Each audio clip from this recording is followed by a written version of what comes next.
Well, welcome to Jason Learning. I'm Jude Kessel, and I'll be your host for today's STEM Career Role Model event. Our guest today is Dr. Taneka Jones. She is a medical liaison for a medical device company called Liaison. Taneka proudly is also a Jason Learning Argonaut alumni, so I'm very proud to have the opportunity to introduce her today and to catch up with her in a way because she's done amazing things since she was an Argonaut. She currently acts as a liaison, providing accurate and updated clinical, scientific, and medical information to people like cartilage experts, healthcare professionals, and treatment decision makers. We're going to learn a lot about her research and her career path, and we'll also be asking Taneka some questions that were submitted by Jason Learn's student Argonauts. Welcome, Dr. Jones. First time I get to call you Dr. Jones. Thanks for joining us today. Absolutely. So happy to be here and just have an opportunity to talk to both the students and teachers. So very excited to be here and share some of my career trajectory. So yeah, this is a snapshot into a little bit of how I got to where I am today. And if we look at this slide from left to right, it's sort of interesting. On the left is where I was a long time ago, and long is in quotes. That is like really roughly about 10 years ago, 10 to 15, depending, and then to where I am today. And so I've really broken this slide down into 4 areas, right? And so how I've defined my career as it relates to service, and then training for my education, people and organizations I've worked for employers, and then products at those different places. So I'll just sort of start with products. And so at the top, if you look, it's like from what's the education required from left to right at the top. So like here, and how my education has really formed some career decisions into cell therapy on the right, which is what I do now today. So I started off my sort of training in undergraduate applications at Illinois State University, and that is where I started my career in biological sciences and chemistry. And while at Illinois State, I was a big part of an organization called SWE, which was the Society of Women Engineers. And following my graduation from Illinois State, I, like many undergraduates, had really no idea what I wanted to do. I really thought I was headed for a career in medicine as a medical doctor, but actually ended up strangely teaching. And how I got there was very interesting. I did a medical sort of rotation in South Africa. And that is where I realized I did not want to practice medicine or attend medical school. So following my training at Illinois State, I decided to pursue some graduate work in education. And that is how I became a teacher of science. So then if we move to sort of from left to right to this next column here, teaching was really great. I taught for 10 years. I taught in Chicago public schools from a range from 6th grade to seniors. And I even taught at the college level for 2 years, which was really interesting. But I also was in grad school. And at that time, I was studying what's called bioprinting. And so if we look here, it's sort of this idea that I'll get into a little bit later, Jude, around can you actually 3D print living cells and tissues? And if you could, what could you do with that sort of application? And interestingly enough, at the University of Illinois, where I studied, we did not have many people working in bioprinting at that time. So I actually finished up my work at a national defense lab called Lawrence Livermore National Laboratory, which is here. Still continued my work sort of with service and got really engaged and involved with a group called NSB, which is the National Society for Black Engineers at that time. After graduating with my PhD, which was very interesting, I then began my work, which is in my current role here. So we're in this role sort of, which is at an organization called Vericell. And Vericell focuses on autologous cell therapy. So they specialize in taking a patient's own cells, replicating those cells, and then forming products where they will be inserted back into patients to help them regenerate tissues, which is fascinating. And previously, I did a super cool talk that I would encourage people, if you have a chance, to check out, on TED Ed, which is how you actually can 3D print human tissues and sort of what are some parameters you need to consider if you're thinking about this. I also have a small company that I am the entrepreneur for, and I really do a lot of consulting for work in that space within bioprinting. All right, so I'm going to spend a little bit of time discussing what I did in my graduate work, which was really looking at something called extrusion-based bioprinting.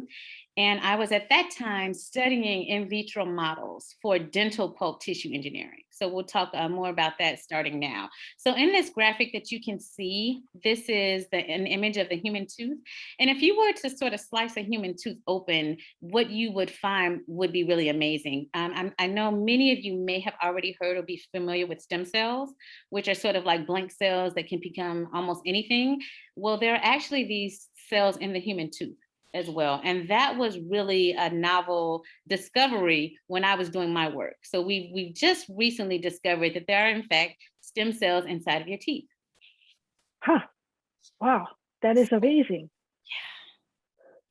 So what will we cover now though? So I'm going to go over a little bit about the problem and why this problem is significant within dental pulp tissue engineering, some sort of innovation that was really my work at the University of Illinois, Chicago, some specific aims. There were 3 of them that I was looking to study, and then some results and conclusions from this work. All right, so why is this problem familiar? Hopefully you all have not had cavities. Many people have though. And if you are sort of one of the unlucky people, you may have found that you had a cavity that sort of originates in this layer here. And this is called enamel, the white layer. Well, what ends up happening when there are 4 different types of insults that actually result in what we call cavities. So you can have thermal insults from, for example, too much heat or too much cold. You can have chemical insults. For example, you drink a lot of soda. Those chemicals can begin to erode the tissues in the teeth.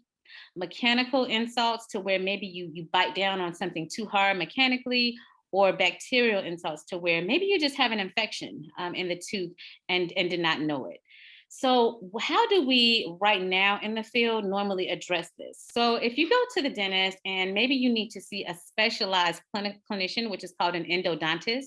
So you might know this person as a root canal doctor, but they're called an endodontist. And what they would do is remove any decay out of your tooth, and then they place a temporary filling, which is called gutta percha. And what that really is tree rubber, which is really interesting. So they basically fill the tooth with tree rubber, and then you have sort of this temporary crown or filling that's placed on top of the tooth.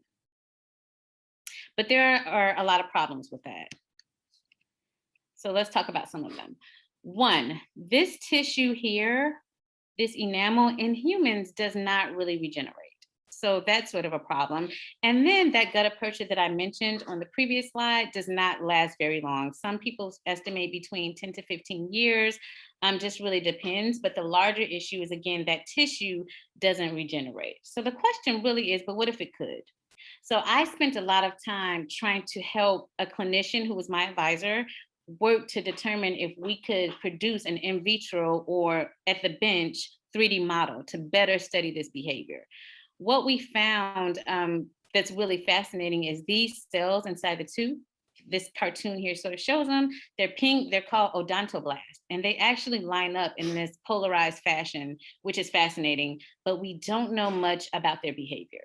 So my idea was, what if we could take dental pulp stem cells that are in the teeth and then sort of use 3D printing to print them so that scientists could actually have a model to better study them.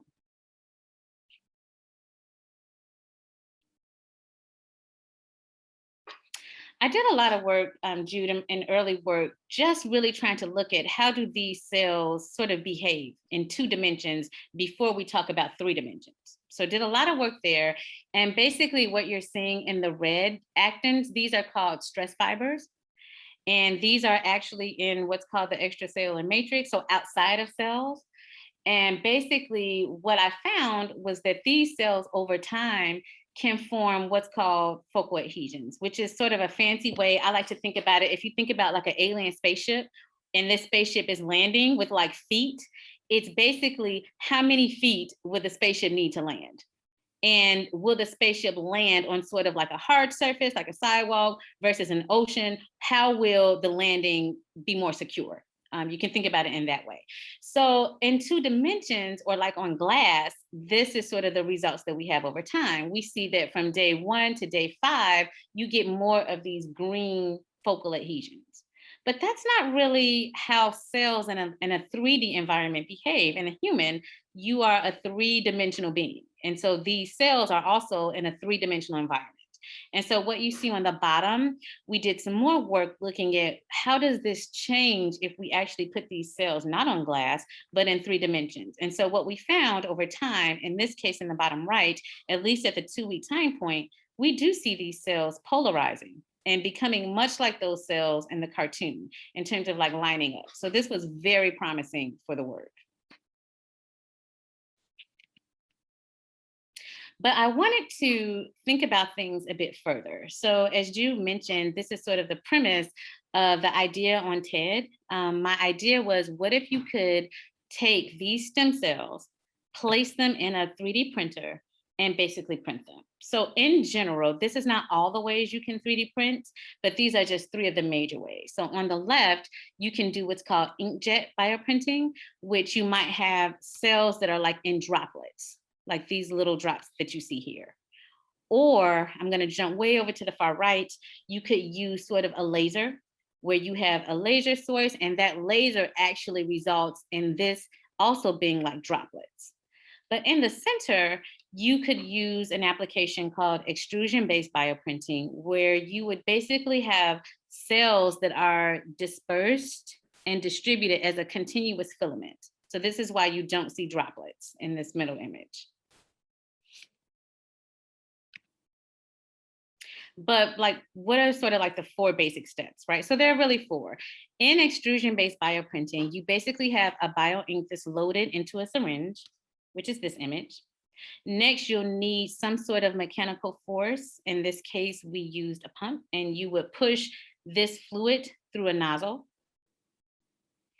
In the third bubble here, you actually, because of that force, have continuous filament that I talked about before, extruded from this hole, also called an orifice in the nozzle. And that filament diameter, or how wide that filament is about 400 microns, which is extremely small, basically about the width of your fingernail, of a human fingernail. So very, very thin. But then what you could do is really extrude continuous filament in any shape that you want.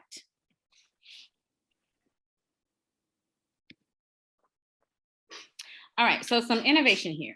So there was a group out of actually in China in 2013 who was considering a very similar idea to my idea.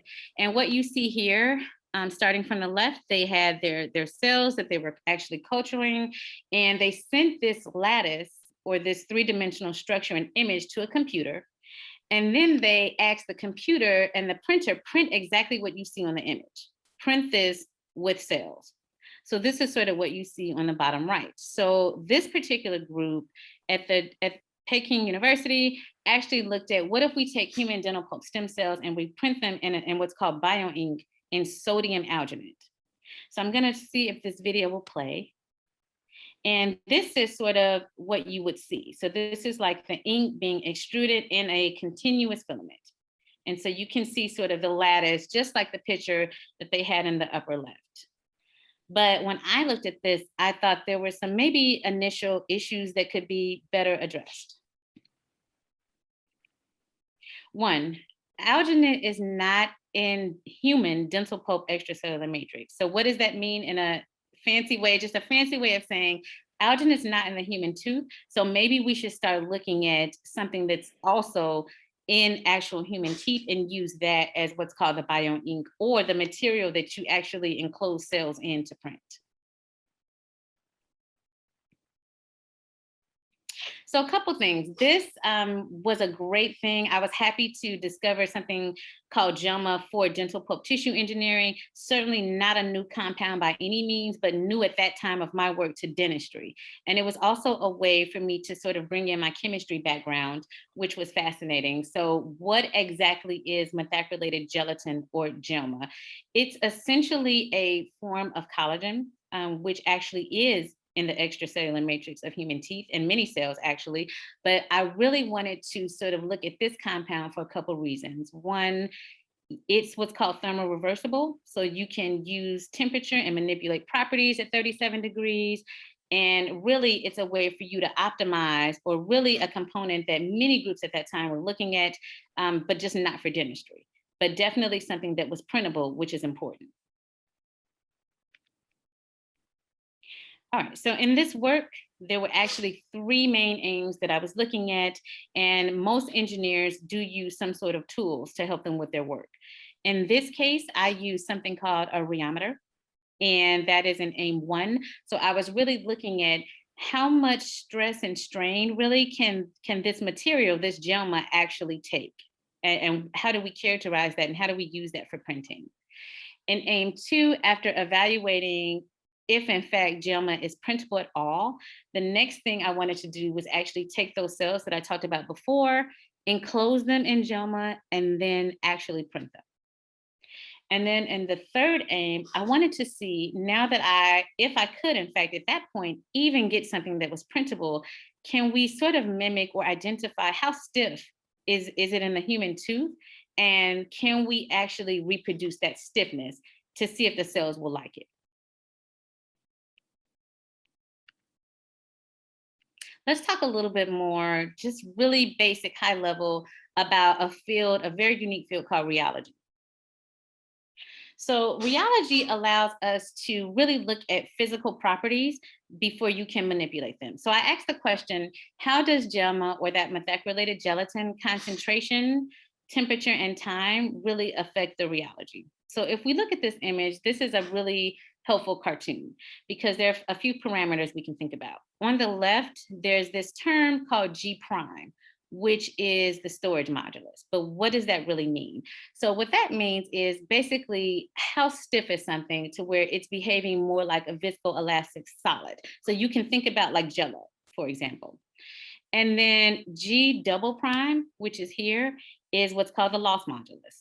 That is more like a liquid. So if we look at this relationship, if G prime is greater than G double prime, then that means, hey, yep, we can confirm this compound is acting like a solid, a viscoelastic solid. And then if G double prime is greater than G prime, then one could argue this material is behaving like more like a viscoelastic liquid. But what does that have to do with bioprinting? So if you have a storage modulus that's like way too low, then even if it's like printable, you might get like these globs, like how I showed you in the previous image, not really a well-defined structure. If the storage modulus maybe is medium, then you could say, yeah, you get a good structure. However, do you get more live cells, which are the green ones, versus bad? And then like anything else with life and sort of homeostasis, you need a balance. If the storage modulus is way too high, you'll get what's called fissuring. When you try to bioprint, it's way too thick and you won't get a great structure. And you'll also maybe have more dead cells than live ones. So I was really aiming for this middle portion, just trying to identify sort of the correct balance of material properties. What this slide is basically showing is that if you increase the temperature of JELMA, the temperature increases as the ink concentration increases. So this was sort of me in that first aim, identifying the correct properties. And so I changed the concentration and really was able to identify sort of the correct printing temperatures that was needed.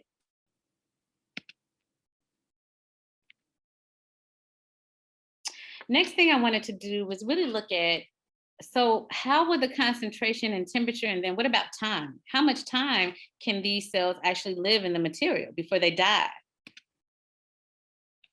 So basically what I found here was that couple things needed to happen. I needed to rapidly cool the gel ink down before I could print it. Because one, when you actually print at room temperature, which is what I was trying to do, if the gel is not stiff enough or thick enough, it actually will almost like melt and dissolve. So what I actually did was put the gel in the freezer for a few minutes and was able to identify some reproducible parameters to where anybody could do this from the published work and hold it in the freezer at the same time and get an ink that would actually print.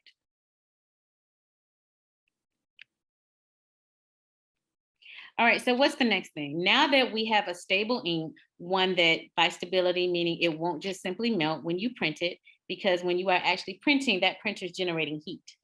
So once you now have identified, hey, what's the best temperature that we can print this at, you are now asking cells to do three things.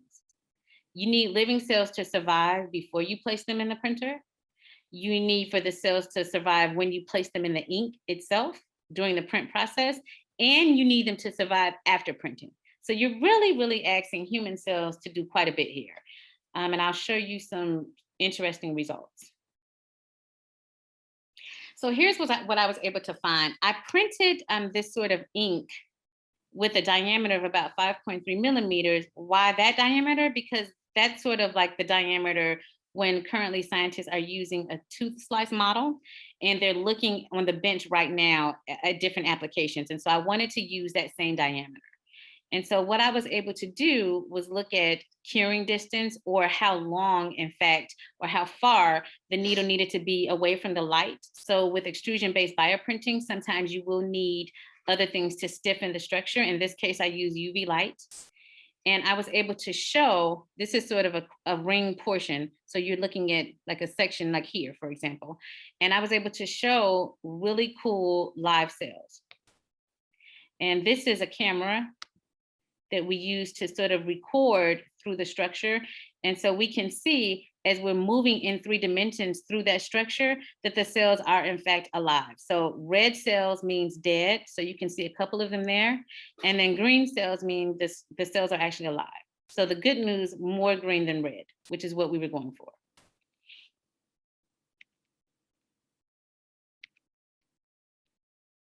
So again, this is just me showing all of the different parameters that one could consider when you start bioprinting.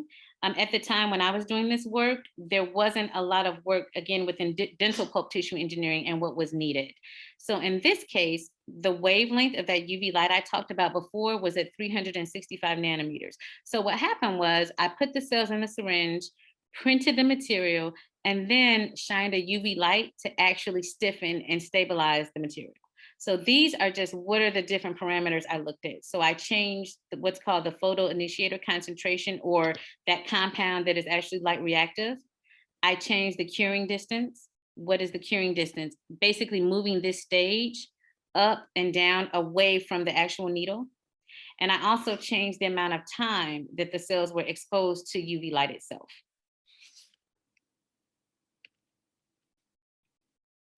This was super cool because what I found in changing all those parameters that I just mentioned was that if you decrease the curing distance, then you could actually see a distinct live dead cell interface. Well, what does that mean? So here we can see anything above these arrows here, those cells were dead. Anything below this arrow, the cells were alive. So what that showed me was, what is the distance that I need to move this stage down to where the cells will actually live after they are printed? So basically, I showed that cell viability was improved if you do a few things. One, you could lower the UV dosage, and then you could also increase the curing distance. So after successfully completing aims 1 and 2, there was one more thing to do, which in fact had not been done in the field before, which was to determine, can you actually optimize the GELMA to the same stiffness and match the stiffness that the cells see in the human tooth? So how was I going to do that? So I used a different tool, so very similar to that first rheology, except this tool is called UV rheology. And with this, basically you would take your sample, for example, GELMA, and a UV light is shined through the bottom. And so you can stiffen your material based on the UV light, except now you're shining the light from the bottom and not from the top like we were before. And this is done dynamically in place. So basically what I thought was, can we actually tune JELMA to what's called a target storage modulus or stiffness between 2 and 7 kilopascals? And I chose that because that's how stiff the extracellular matrix is in the human tooth. So these were sort of the parameters. I changed the intensity of the lamp, the UV intensity.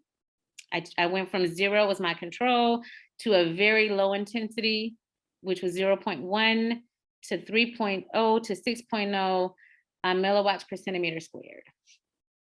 And so basically what I was able to show was that the concentration of 7.5% by weight volume could actually mimic the storage modulus of human pulp tissue.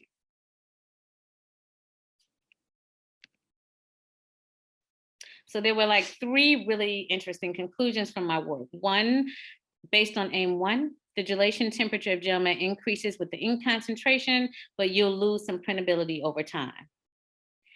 2, when I tried to optimize that JELMA ink, those cells are acutely viable, so viable right then at the time of printing, and robust given optimized conditions. And then 3, that last one with the tuning for tissue mimicry or matching from human to cells, is that the target stiffness of between 2 and 7 kilopascals was achieved at a concentration of 7.5% weight volume. But as with any scientist or engineering, you always need to show and discuss what are some limitations of your work or some things that maybe make the model not as efficient as it could be. So for me, there were 3 of them. For the first one, my model and the way that I evaluated printability did not characterize what's called rate kinetics. Won't bore you with that here, but happy to address that later. And then 2, the cell viability in the printed constructs over time should be assessed. So what does that mean? That means after you actually print the cells, then you should do more than just report how many cells are living after print. So it should be at like day 1, day 7, more days after you place them in an incubator to see if they're still living. And then lastly, this data does not account for something called afterlight curing. And that's just a fancy way to say after you turn the UV light off, that gel may become more stiff over time, even though the light is off. Be remiss if I did not tell some people thank you. So these people here on the left, this was my dissertation committee. They were fantastic. And then I had a lot of project support from my both institution at the University of Illinois, Chicago, as well as at the Lawrence Livermore National Lab of people that really supported me and believed in this work. So I'd like to thank them. And now I'm very excited to talk about the questions that Jude has. Thank you, Taneka. That it's just mind-boggling to me, as you know, when I think about printing human cells and they stay alive. That is just incredible. So this was your doctoral work. Is anybody actually using this information that you learned while you were doing your research? That's a great question. I'd love to know that too. So one of the things that we do, is publish. And so the idea is that any groundwork, that I've laid, future scientists now or other groups in the world working on this work will take sort of the baton and not have to start from scratch about 1, what's a good material, but then 2, the stiffness of that material for these particular cells. Interesting. And now you did a lot of iterations of your experiment of testing. How long did it take you to kind of get from the starting point to finished dissertation, or where you just had a stopping point? Yes, that is an excellent question. And one that many researchers will say the first thing while doing the work, never ask how the research is going.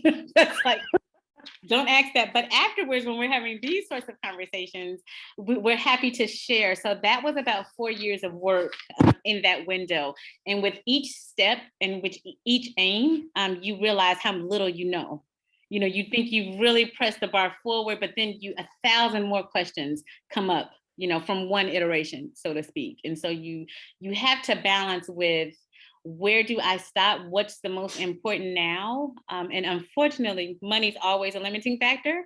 And so once you run out of funding, it's sort of like, oh, now my idea stops.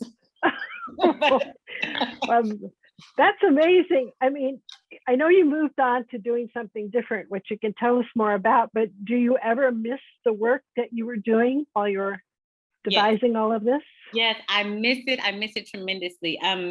In the interim, I've done some more things and still do some consulting work for companies that are interested, one, in the intersection of bioprinting and education.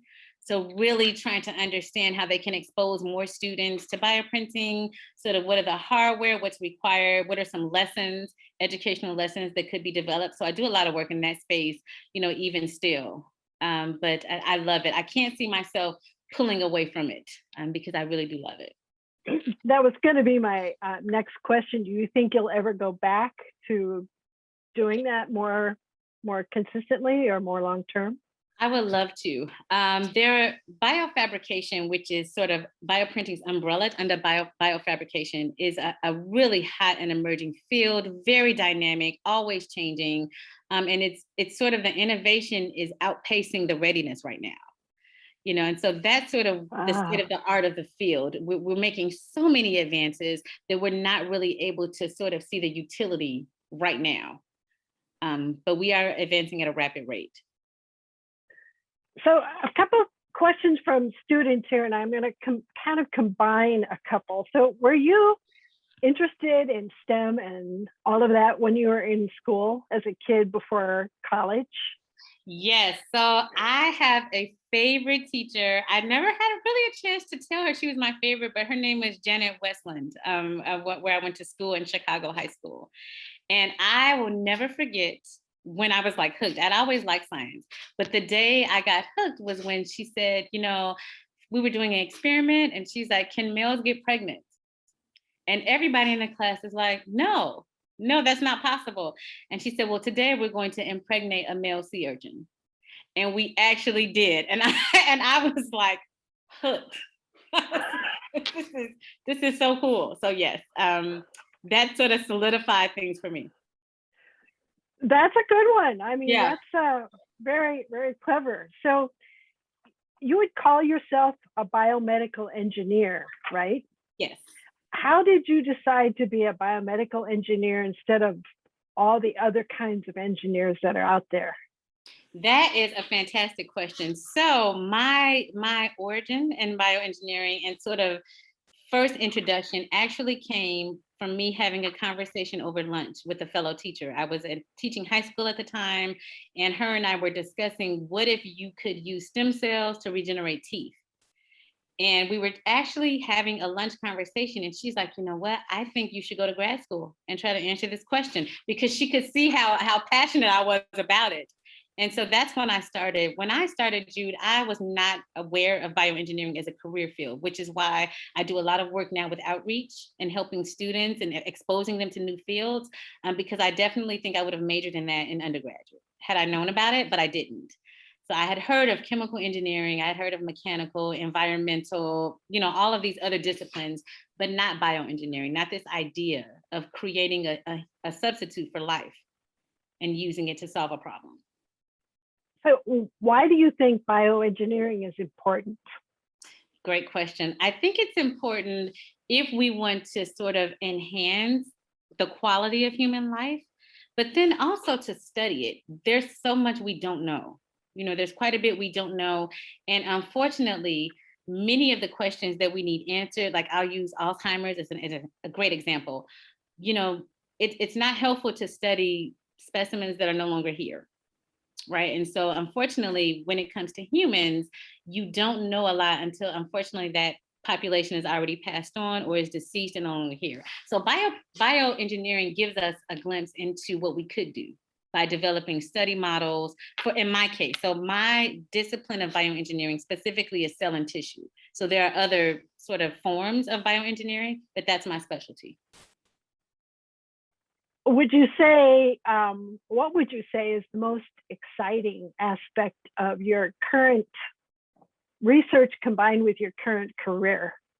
Oh my gosh. So Vericel and this, the company that I work for now, we are the only company in the world that has sort of 2 FDA approved products. So this is fascinating because we've been able to sort of put things out commercially. So before, when I was a student, even as a doctoral student, this was research. So this was work that's done before you can actually sell it. In my current role, we actually have, again, 2 products. One being, a therapy for the human knee, which is the product suite I work on, to where scientists actually take cells from a patient's knee and they expand those cells, in the lab. They put the cells on a collagen membrane. We ship what's called that scaffold back to a surgeon who then implants that device into a human knee. So this is like cell and tissue applied engineering at its best. And this product, again, has been FDA approved, which is a whole nother conversation, but it means it's safe and effective. Wow, that's incredible. So you could take my cells, grow them, and give it back to me in my knee, sort of, is what you're saying. That's exactly what happens. That's really amazing kind of a thing. Another question is, how many people do you work with in this, and what kind of a team effort is this whole process of what you just described? Yeah, so that is a loaded question, but I'll try my best. So our company has about 200 employees now. My team is relatively small. So I work for medical affairs within Vericel. So in my current position, we have 5 people on our team, but my role is responsible for interfacing with R&D, which is research and development. Also with regulatory, we want to make sure that we are compliant with regulations for how the product's regulated. I work a lot with the legal team. I also work directly with surgeons. So I do a lot of work educating surgeons on the product, but then also getting surgeons ideas for research and what they can do with our product. And so I do a lot of work with talking to them about grant ideas and grant studies, and then publishing work after they use our product. Awesome. Awesome. What's the biggest challenge in some of that work that you just described? Yeah, that's a good one. So I think the biggest challenge is establishing sort of trust with the product, because it absolutely is new. It's a newer thing. It's been around for about 20 years in Europe, but in the United States, very new, 2016. So we are just now getting to publish 5-year outcomes for data. So a huge challenge is surgeons who want to see how the product works in published literature, which of course takes some time. So we do have now 2-year outcomes, but now we're looking forward to 5-year outcomes. And I think, Jude, another challenge is the surgeons who are sort of established in cartilage engineering now did not necessarily receive this training when they were just learning, because it is new and they've already been out and around in the field. So it's this balance of educating new surgeons, but then established surgeons who are seen as leaders in the field to use the technology. That's really interesting. I think this next question probably came from a teacher, but being that we're both teachers, what math class material or math skill or general skill do you think you use most often in your research and your current work? So I would say mostly in research, probably calculus will be the most, just because you're looking at how things change over time and those relationships, really, and making predictive models and using models to predict new behaviors. I would say in my current role right now, I don't use a lot of math in this particular role, because again, we're working with, in my role on the medical affairs side, a product that's already packaged and ready to go. So now we're going to shift over a little bit. So some of the questions want to know about what you were like. So what were you like as a kid? And I'm going to pause you right here. I think this is a good time because I'm going to need to drop off. Jude, I want to make sure I am making you host and that doesn't mess anything up with the recording. So stand by for that.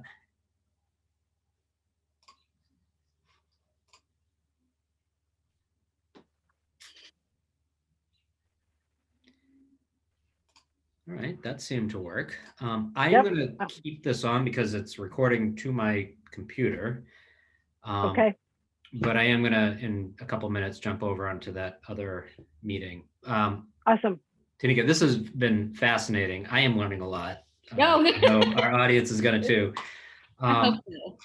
So I am just going to do one other crafty little editing thing here, which is I'm going to do a thing where I'm spotlighting so we can seamlessly get back into the questions about what you were like as a kid. So give me one more sec for that. And then you can basically just take it right out to the wrap up whenever you're ready, Jude, when okay. questions have been answered.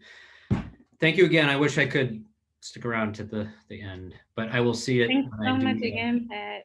And looking forward to keeping in touch. This has been awesome to reconnect, and would love to have you in the mix for all of the great things that we're working on together. Awesome. Enjoy the rest of your day. Thank you. You too. Bye, Pat.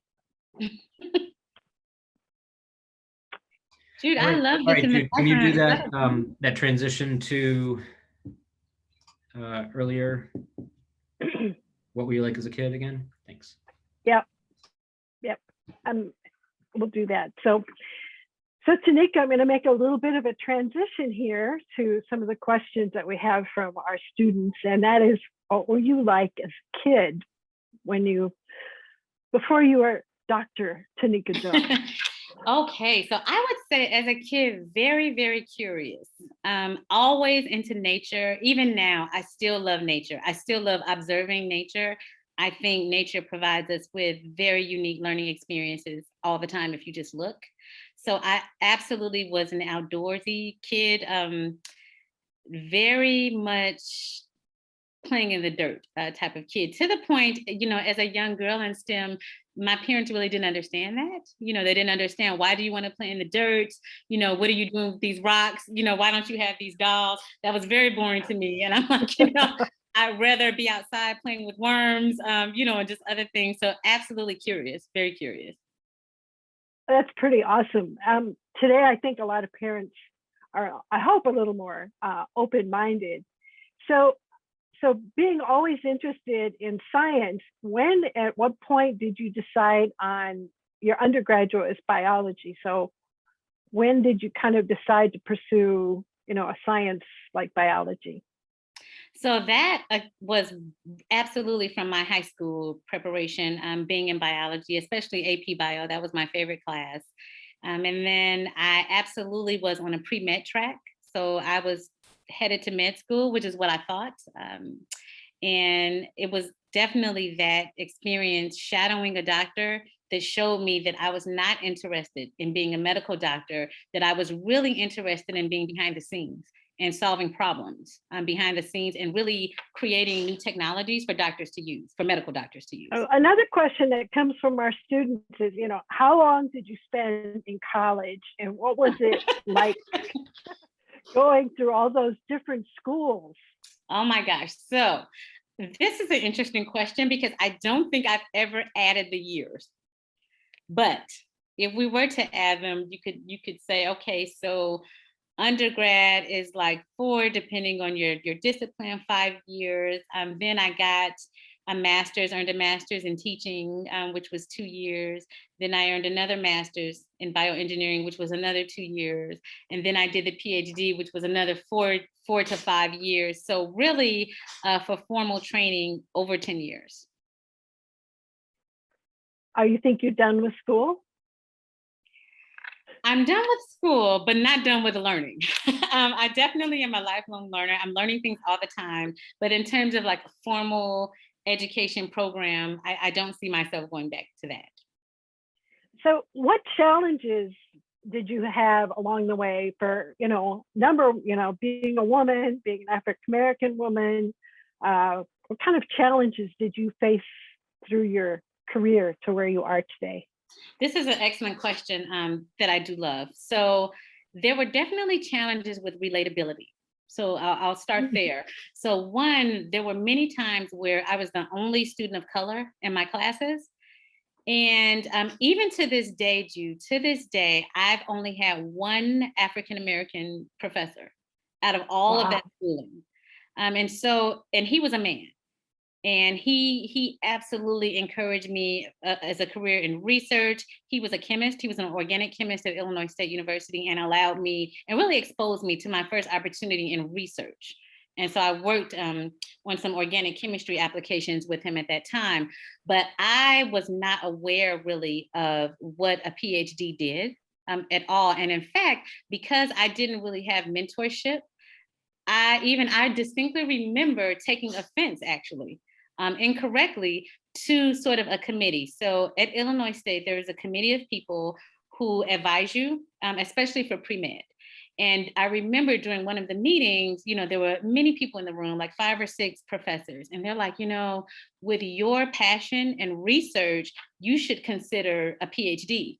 You should not be thinking about medicine. Like you should think about a PhD. And because I was not aware of what a PhD actually did, I took offense as if, no, they're telling me I can't do it and they're discouraging me, but really, it really was a better fit in terms of this is a field where you can ask questions, research questions about things that have not even been discovered yet, based on curiosity. So relatability is one.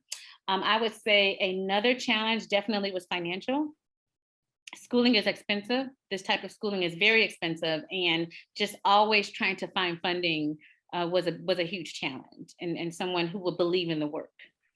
So I would say that is a challenge. And then let's see. So in addition to relatability, maybe finance, I would also say just determination, because there were many times that I wanted to give up and just say, you know what, this is not worth, the effort. So I think grit is a real thing, and being able to stick with something even when it appears like it will not work out, staying determined can be a challenge in this space. That sounds right, because I think it's important for our students and teachers to understand that you were teaching full time while you were going to school. Yes. Which is no small feat. Yeah, no, it was a really difficult time, because what that meant, so I think this is a nice segue into determination. And I want to say a big thank you to Dr. Michael Cho and Dr. Satish Alapati, who were my advisors at UIC, because they understood my need to work. Because again, finances were a barrier. But often, what that meant, when I went to the lab at night, sometimes I was the only one there, because most graduate students do this work during the day or, at night with other students. Very rare for you to work full time and be in graduate school full time, because that's also like a job. So extremely difficult and time consuming for sure. So another question that comes from the students is, what comes next for you? Yeah, that's a great question. I'm looking forward to seeing sort of the door opened, and different doors opened as not only a result of the work that I did as a graduate student, but the work that I'm doing now. Vericel is a wonderful company, always developing new technologies within this portfolio. So very excited to see potentially what comes next within cell therapy and cell engineering from both the company that I work with now and, just future work in this field. So one of the other things I think you may be able to address is the kind of work that you do, or that you did when you were doing your research. Does all of those levels require college? Are there careers or skill sets that high school students could look at that could maybe be a possible career that wouldn't involve necessarily a college degree? That's a great question. I think as it relates to bioprinting, what's needed now in that space and anything within biofabrication really is, if you can do anything with like coding, and computer coding, that is very needed and useful, in this particular field right now, which I think many high schools are adopting sort of new things for coding and new applications within that. So I think that's one thing, especially given the amount of resources available online. I think there was a question, if I could do it all over again, what would I do? Definitely, I would spend some time like learning coding and learning those applications during my downtime. So I think that'd be one. I also think that high school students should not be afraid to ask their teachers or even themselves to reach out to university professors who are doing work and ask them if there are things that they could do to help. You'd be surprised at how many professors will be open to that. And many universities and even community colleges have programs for high school students to sort of narrow the pipeline and address gaps in research. So I think, of course, you don't have a college degree yet, but you're maybe on your way there, or even just willing to learn, I would say is the biggest thing. Are you willing? So there are possibilities like asking those researchers about like internships or things like that. So that's what you're talking about? Yes. So ask for internships. You can even like Google what they are interested in. So if you have like a local institution, that you can go on their website and read about them. Most professors have, their profiles there. You can read about things that interest you and then reach out to them. And I think, even if you reach out to 50 professors and you get a response from 5, that's huge, because all it takes is 1. That's very true. So is there anything else that you would like to add or share about your whole career experience or your research before we wrap up? Yes, I would say I really want to stress the utility of a mentor. I think that is so important if you're considering anything in STEM. I have had some excellent mentors along the way at each stage of my career. So it doesn't stop. Once you graduate and once you begin to work in the field, you just have a different type of mentor. But definitely always have a mentor, someone that you can go to discuss things outside of your career interests, but also for your career interests to help you, because many people have been where you are. So I think if I could sort of do things over, I would have started and had mentors early, even at the high school level, to help me. Do you think high school teachers can serve that role in some capacity? I think in some capacity, yes. But you do need sort of an objective person who knows you and willing and has time to get to know you outside of school. And I have been guilty, not to say this is all teachers, but I've been guilty of sort of, I'll use it loosely, mentoring those students who are most interested in science or demonstrate the most passion. And that's not always the student who needs mentorship the most. It might be that student who's on the borderline, who hasn't demonstrated, high motivation, but is still interested nonetheless. And I think those are the kinds of students that we end up losing. And so I think high school teachers are also very smart for time. Like time is a commodity. But I think high school teachers can serve a unique niche in a student's life, but they can only, it's just like, I imagine it being like on a track team, we can go so far. And then you need that baton to go to someone else. And so I think high school teachers are in a very unique position, though, to make sure that the student gets to the next level and the next type of mentor that they would need. I think that's a very critical role. Oh, that's awesome. That's awesome. So I think we're at the end of our questions for today. So I want to thank you, Dr. Jones. That's so cool to say, for joining us and sharing all of your stories. And we also want to thank as well the Office of Naval Research and our partners at East Bay Educational Collaborative in Rhode Island for making this program possible. And so for Jason Learning, I'm Jude Kessel, and we'll see you next time. Thank you so much. It was really great to be here. And hopefully all students will also consider the Argo program, which is fascinating. So happy to discuss that at a different time, but Jason is an awesome organization and so happy to be here.